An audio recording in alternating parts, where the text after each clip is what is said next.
Hello out there, this is DZ, your Overlord Dezeran, and welcome back to the Silver Case.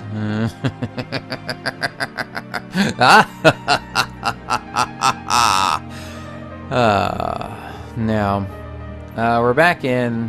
Where are we again? We're in the hospital. Okay. I have no idea what we're doing here right now, to be fair. I don't remember... How do I... Oh, that's how I look down. Okay.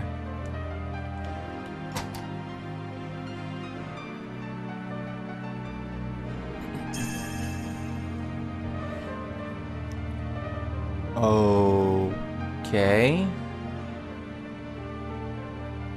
Hi?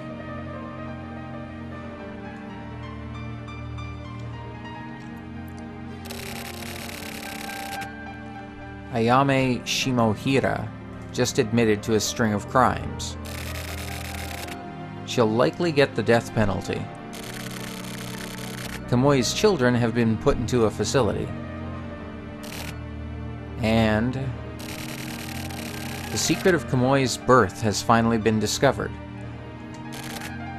Finally? Yes. It was designated top secret, so it was pretty tough. And there were casualties, but someone got killed. 4 people. Fuck. So where was it found? An FSO paper company. FSO. Remnants of the Frontier Conservationists? You mean the Frontier Conservation Alliance? That's their old name, but yes. The ghost of the FSO. They had Kamui. They managed him. That's where we learned where Kamui was from. The file says Cape Kamui. A complete fabrication. So his ID, they just made that up? Kamui was born in the shelters. Shelters? You mean those shelters? The Shelter Kids Policy. I don't know about the details, but I assume the goal was personality development via management training. What? Raising them into special people who can survive in specialized environments. Possibly. You hear a lot of that stuff on the east side. 20 years ago, that project was put into action, when Kamui was 4 years old. So he was raised in those shelters. The shelter exhibition area opened 12 years ago. It doesn't match up. The exhibition area was its secondary use, after it had served its original purpose. And so Kamui's kids found themselves in the shelters, tracing back their father's memory. Is that even possible? I don't know. But Kamui is known to favor those shelters. What? Why? His favorite place closely resembles those shelters. Where? Solitary confinement. The reason Kamui seeks out the darkness and likes being locked up lies in his upbringing. As a child, he lived in a wide-open yet stifling environment. As he got a bit older, Kamui's hometown became the shelters. A sullen, dark world where the sunlight can't reach. He felt comfortable in that noisy, isolated world. People are attracted to the underground. Are they? Take this job. This is a world of isolation. It's sometimes hard to breathe. Yeah. Maybe he saw a miniature version of the world in those shelters. What are you, a poet?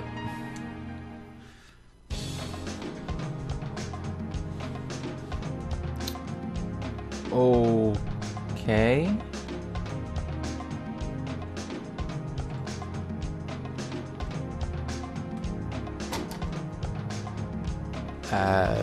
What the hell? Okay, so he was part of some kind of weird project. Hey, Tetsu. Oh, you're here.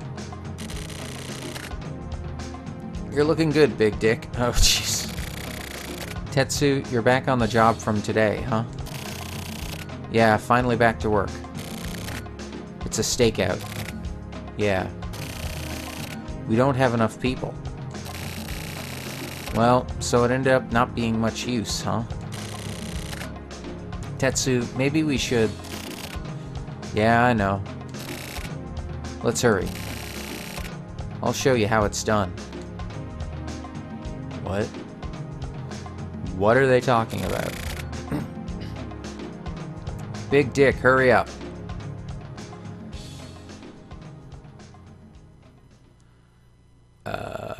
What's going on? Decoy man. Spectrum is coming soon. Bizarre love triangle. What? Okay, so...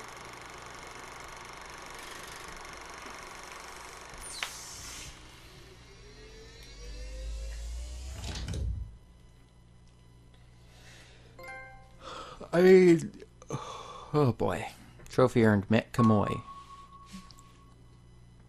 I mean, yeah, I'm gonna save. Okay, so... Let me just try and gather my thoughts here for a moment. So... Kamoi... First of all, Kamoi didn't commit those murders. It was...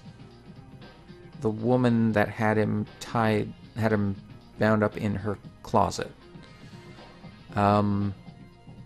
She was pregnant with his child, and he had children with those other women that were killed. He apparently was raised in the shelters in some kind of government program, I guess. And his kids went back there because of his memories? What? Whoa. Placebo. Report 1. Yume. What? What is that? Hold on. What?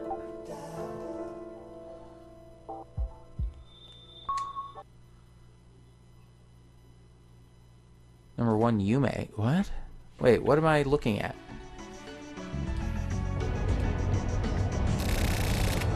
You're just a reject. Have you ever felt like that before? I did. I used to work as a police reporter for a pretty good news agency. Some shit went down that's not worth explaining. And after a bunch of trouble, I quit. After quitting, I became a freelance writer. Probably doesn't sound so bad, but in reality, chasing after celebrity asses. Sticking a tape recorder up against front door interphones, pretending to be a relative and getting someone's registry information. I was doing worthless stuff like that. But then, one day, I received a work request by mail.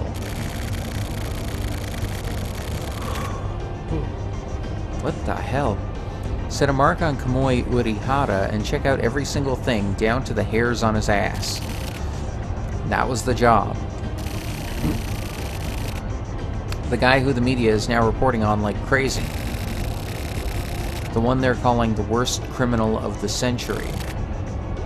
That Kamoi. What a mistake, right? Asking someone like me to do that job.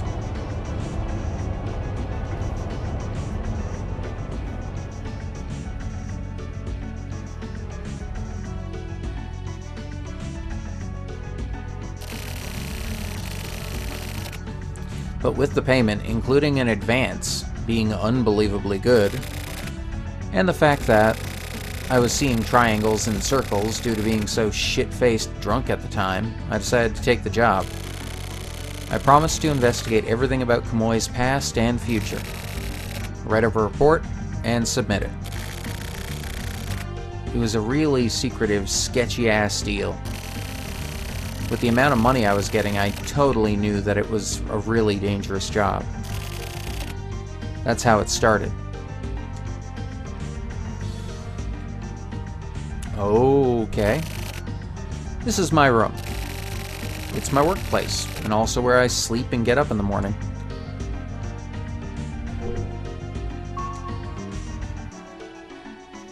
Okay, you got nothing.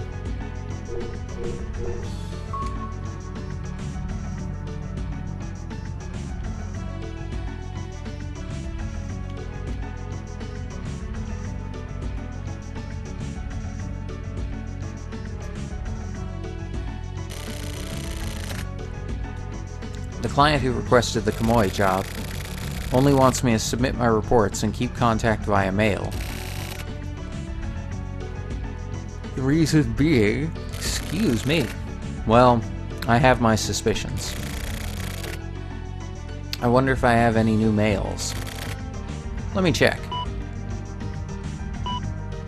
Uh-oh. Shige from a friend. Tokyo Morishima. Huh. Been a while. How you been? I heard you quit the news agency and now you're a reporter? You're pretty busy, huh? So, how about it? 50,000 yen. How do I put it? It's like I can feel the flow of the times. Like, this year is the end of the millennium, right? So I thought, I can't just leave things as they are. You could say it's time to liquidate, you know? When I remember all the jobs I've done, I think there's a lot of stuff I've forgotten. I want to get rid of all that and start the new millennium, excuse me, nice and fresh. So how about it? Paying me back that 50,000 yen you borrowed now. We've got lots to talk about, so let's go have a nice long drink. Oh yeah, I'll give you my cell phone number. Call me if anything comes up.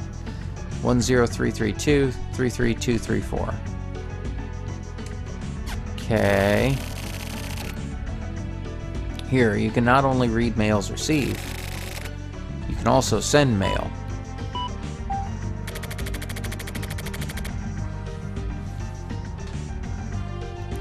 From Tokyo Morishima to Shige, from a friend. The end of the millennium. That's not this year, it's next year. So that means I'll pay you back that 50,000 yen and clean things up nice and tidily next year.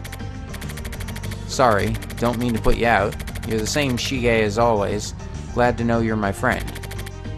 Talk to you later. Looking forward to seeing you next year.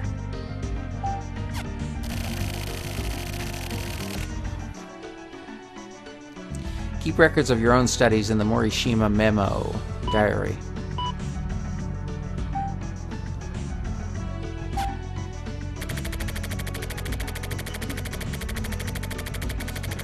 Sorry, Shige, to be honest, be it this year or next year, or even next year, I don't plan on paying you back that money I borrowed.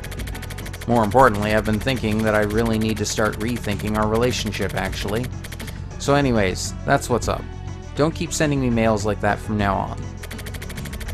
I don't care how cool and friendly you are, I'm gonna get pissed. Of course I am. But the truth is, even if I wanted to pay you back, I just don't have the money. I mean, with this Kamoi stuff, if all goes well, I'll be coming into a good amount of money, so just keep patient until then. I mean, only if all goes well, but still.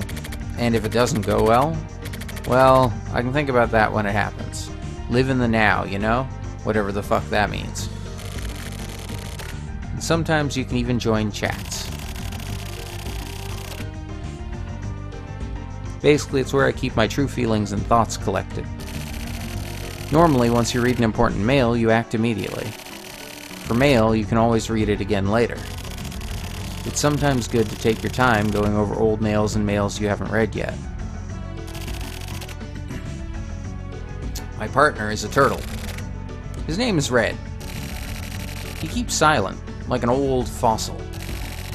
But he's also delicate, like a clock with its minute mechanisms. Minute mechanisms. We've been living together for just over 2 years. Okay.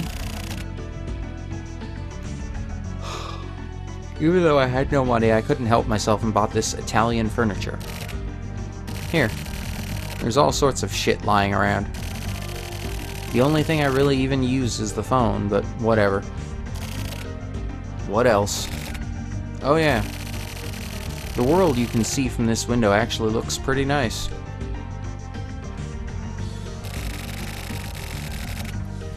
There's nothing really too special to look at or anything.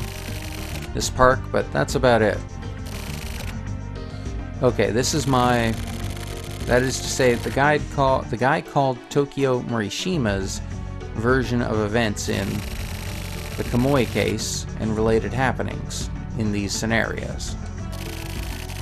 Basically, just think of it as a sample. 24 Wards has lots of guys just like me living here. I'm just one of a plethora of humans here. And by chance, I happen to get involved with Kamui Urihara. But like, in a really weird way.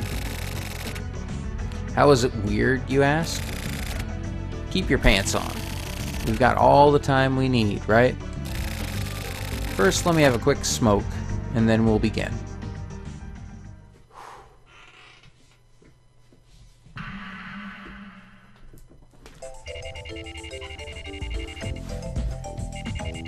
April 7th, 1999, Wednesday, Tokyo's room. 3:37 p.m.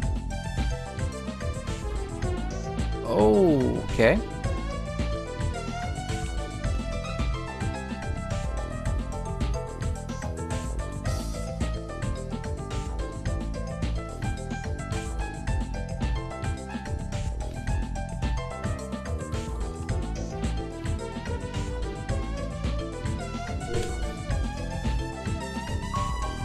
Hey, Red. Kamui, yeah. It's definitely a fucked up job, right? But the client is Inohana. Yeah, a request from my asshole old boss, Inohana. So of course the job is fucked up. But I'm dirt poor.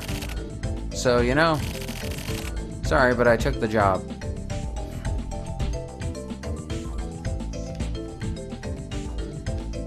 I mean, fair enough, I suppose.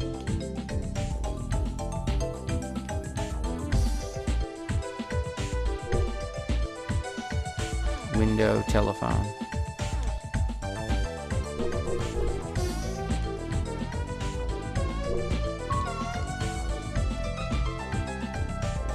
Okay. Huh. Window. I gotta clean this window more often. Well then. Get to it, Red.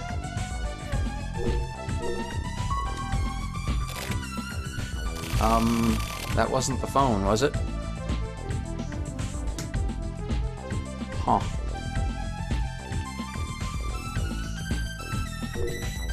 Computer.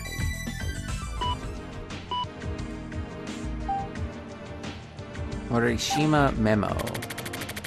I skimmed over some info on Kamui online. Recently, I've been forgetting to watch TV or read the newspaper, so I don't really know shit about Kamui. It's hard to call myself a free reporter like this.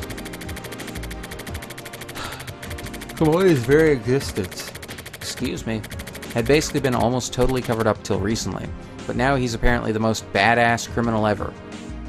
And he got arrested and escaped from the hospital and is now a serial killer.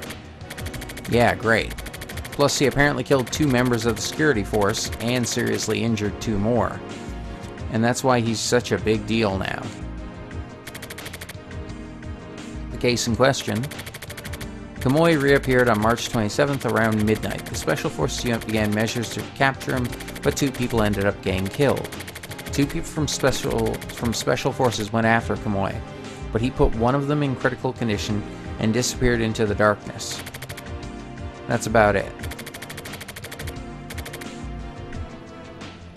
Even the sports papers had him in their headlines. After some time, the legendary criminal Kamui started up again in the HC unit's jurisdiction. How inflammatory and poetic. The identity of the female body found on March 28th still hasn't been publicized. This particular crime seemed to employ the same MO as Kamoi's past crimes. Apart from this, he also killed his counselor when escaping from the mental hospital. 4 people in total. Kamoi was deemed mentally incompetent to stand trial for his previous crimes. So are his recent crimes also the product of his fucked up brains? Or does he simply like to kill? People are getting boisterous about it. The talk shows have all been featuring these quacks spouting random bullshit. How shitty the world has become.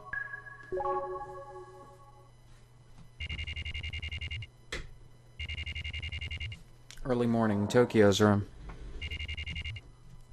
5:39 a.m. Okay. Continued. I searched for info till morning, but I found almost nothing. Kamoi's first crime, for some reason, none of the details are available. Black boxed. Someone's using a lot of power to push this down. Who was the first person he ever killed, and how did he kill them? Interesting. Although, about Kamoi even further back in the day, all a mystery. What was he like as a kid? Who are his parents? Where is he from? It looks like no trustworthy info ever made it into the media. There are plenty of records pertaining to Kamoi while he was in the hospital, but it's all a bunch of bullshit about how he was a model patient. The only thing I've found is that when he was in the hospital, Kamoi was totally broken down and was basically just an anemic bastard. I found this out from a tabloid last week. If I was going to cover the story, then first I should talk to someone who has gone up against Kamoi and survived, like a soldier from the security force. But how can I get in touch with someone like that?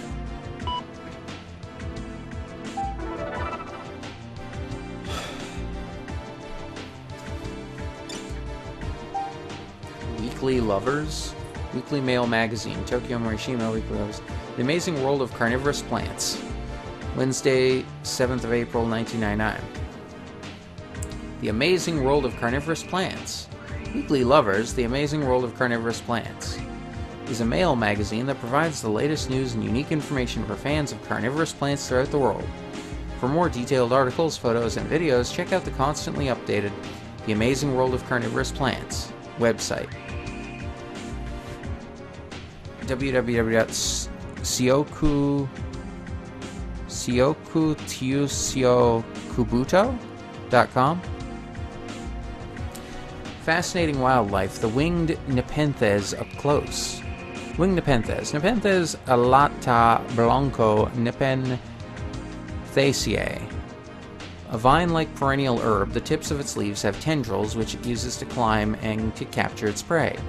Its insect sac is about 12 centimeters long, comes in varied shapes and colors, and there are 2 distinct shapes.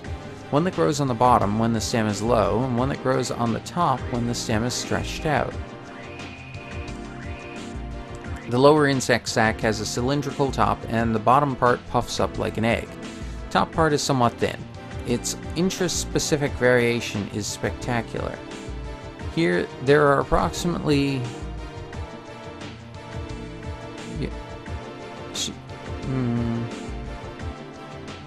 So you're not... What the hell?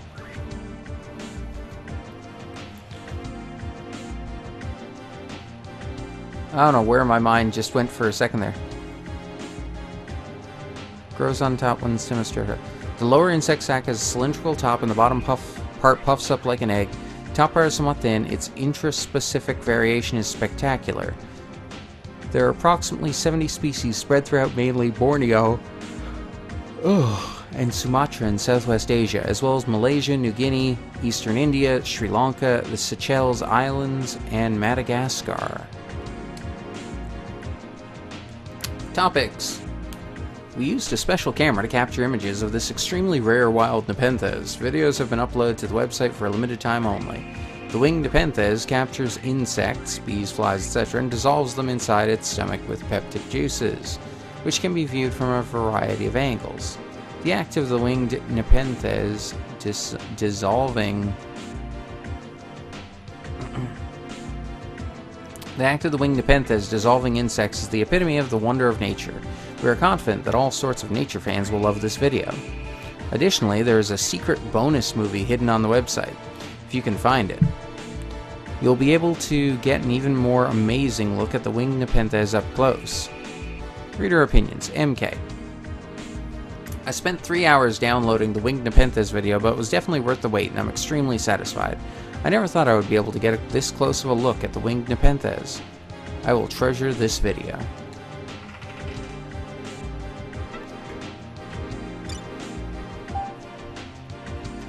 Daily Mail Magazine, Tokyo Morishima, today's word. Wednesday, April 1999. Today's word. A play is a world with its own inhabitants and its own laws and its values. Saroyan. Okay. Anyways, I'm pretty exhausted. What time is it? 5:40. A lot of time has gone by.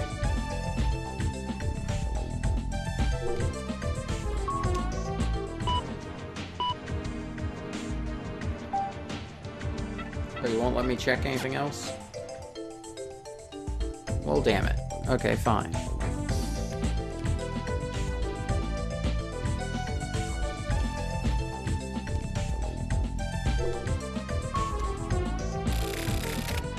What the hell? Asleep? Oh. Sleeping on the job, are you, Red? Fine, then.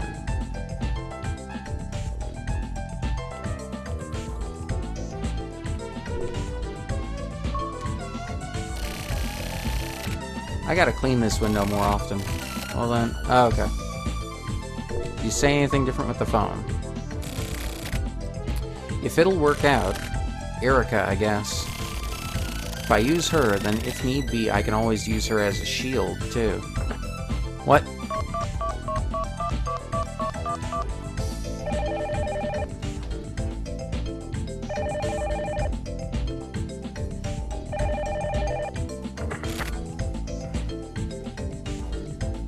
Yes? Hi, it's me. It's Morishima.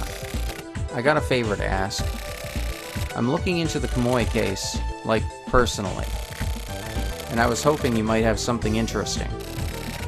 Anything is fine. I just need something to help bulk up my report. Hey, are you even listening? Hey!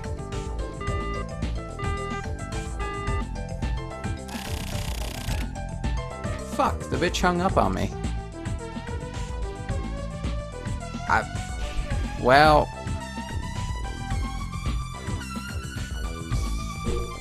I mean, we're gonna save for now.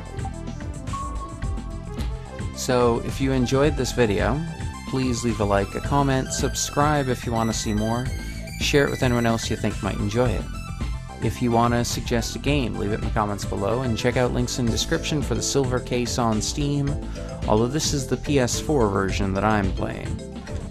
And well, in the next part, I guess we'll continue with this investigation of sorts? Until then, though, this is DZ, your Overlord Deseran. You all have a great day, and I'll see ya.